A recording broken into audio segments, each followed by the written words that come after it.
आज हम theorem number 5 कर रहे हैं सर्कल का। If a line drawn perpendicular to the radial segment, ठीक है, ऑफ अ सर्कल, यानी एक लाइन जो है वो परपेंडिकुलर है, किस चीज़ के परपेंडिकुलर है? रेडियल सेगमेंट के, सर्कल के रेडियल सेगमेंट से एक लाइन जो है वो परपेंडिकुलर है और eight its outer and points, और वो लाइन जो है वो आउटर है, ठीक है, इट इज़ टेंजेंट। और तो वो लाइन क्या होगी? वो टेंजेंट होगी सर्कल का एट दैट एंड पॉइंट, अपने एंड पॉइंट्स पर वो जो लाइन होगी वो टेंजेंट होगी सर्कल का।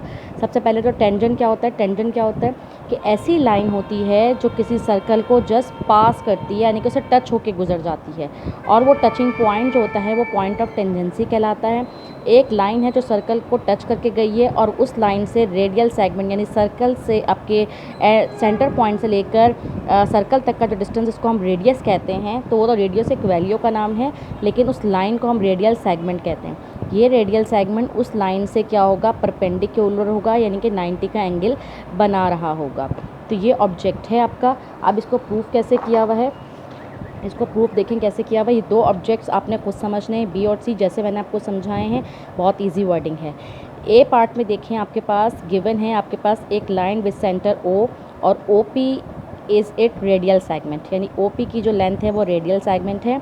और ए बी इस साइन को कहते हैं हम perpendicular. A B is perpendicular to O P at its outer end point P, ठीक है। ये सर्कल का आउटर एंड पॉइंट है, यानी कि एंड पॉइंट है जो आपके साथ बाहर बन रहा है और उस लाइन को टच भी कर रहा है, ठीक है ना, आउटर एंड पॉइंट है। अब आपको प्रूफ क्या करना है कि ए बी जो है इस टेंजेंट है टू द सर्कल, सर्कल के ये लाइन जो बनी हुई है ये एक्चुअली ए बी है, और इस जो टेंजेंट है सर्कल की, और ए बी जो है वो इंटरसेक्ट कर रही है सर्कल को एट पॉइंट पी पर सिर्फ, यानी कि सिर्फ सर्कल के एक ही पॉइंट को ये इंटरसेक्ट कर रही है। ये बात हमें प्रूफ करनी है। हमने कंस्ट्रक्शन की है, टेक एनी पॉइंट डी, हमने एक पॉइंट ले लिया है ए बी पर, कहीं पर भी लें, यहाँ लें, यहाँ लें, तो हमने take any point D on A B पर और ड्रॉ कर दिया है ओ डी, यानी ये लाइन हमने एक पॉइंट लिया है, हमने यहाँ लिया है, इसको इन्होंने ओ के साथ कनेक्ट कर दिया है। ये इन्होंने कंस्ट्रक्शन की है। अब इस कंस्ट्रक्शन से ये ट्राइंगल डेवलप्ड हो गई है। आप जानते हैं ये लाइन परपेंडिकुलर है, तो ऑब्वियसली बात है 90 का एंगल बनाएगी ये। अब इन्होंने कहा है कि in triangle O P D, इसमें क्या चीज़ है? ये ट्राइंगल ओ पी डी के अंदर क्या क्या चीज़ें हैं? ये इन्होंने कहा है कि angle O P D is 90। आप जानते हैं ओ पी डी यानी ये एंगल 90 का है, क्योंकि ओ पी और ए बी आपस में परपेंडिकुलर हैं। तो इसका मतलब ये हो कि अगर ये 90 का है तो इसका मतलब है ये वाला एंगल और ये वाला एंगल, दोनों एंगल जो हैं वो एक्यूट होंगे, यानी कि लेस देन 90 होंगे। ये बात हम सबको पता है, क्योंकि ये तीनों एंगल्स का सम जो है 180 होता है। अगर एक एंगल का सम 90 हो चुका है तो इन दोनों को मिला के, इस एंगल को मिला के जो वैल्यू बनेगी वो 90 बनेगी।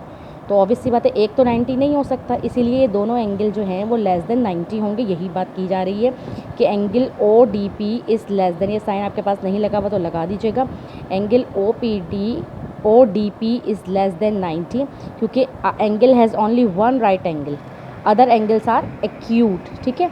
तो अगर ये बात है तो इसका मतलब है O D is greater than O P. अगर ये बात है कि लेस देन 90 है ये वाला एंगल, तो इसका मतलब है ओ डी की लेंथ हाइपोटेनस है और हाइपोटेनस इन दोनों से बड़ी होती है, तो ओ डी जो है वो ग्रेटर होगा ओ पी से, ठीक है ना। Greater angle has greater side opposite to it, यानी कि हाइपोटेनस हमेशा बड़ा होता है और बेस और परपेंडिकुलर छोटे होते हैं। चाहे हम इसको इससे कंपेयर करवा लें, चाहे हम ओ डी को पी डी से कंपेयर करवा लें, दोनों वैल्यूज़ जो होंगी वो लेसर होंगी। D lies outside the circle, D की वैल्यू सर्कल से बाहर है, ठीक है। Similarly every point on A B except P lie outside the circle, यानी पी को छोड़कर, पी पॉइंट तो सर्कल के अंदर ही लाई कर रहा है, यानी कि वो टच कर रहा है। इसके अलावा जो भी पॉइंट लिया जाएगा ए बी के ऊपर वो सारे सर्कल के आउटसाइड ही लाई करेंगे। इट मीन्स कि ए बी इंटरसेक्ट कर रहा है सर्कल को जस्ट वन पॉइंट पर, जिसका नाम पी है। इसका मतलब है कि ए बी जो है वो टेंजेंट है, क्योंकि टेंजेंट की डेफिनेशन क्या थी कि टेंजेंट वो लाइन होती है जो सर्कल को सिर्फ एक ही पॉइंट पर टच करती है, और वो पॉइंट का नाम है पी। तो A B is a tangent of the circle by the definition of tangent.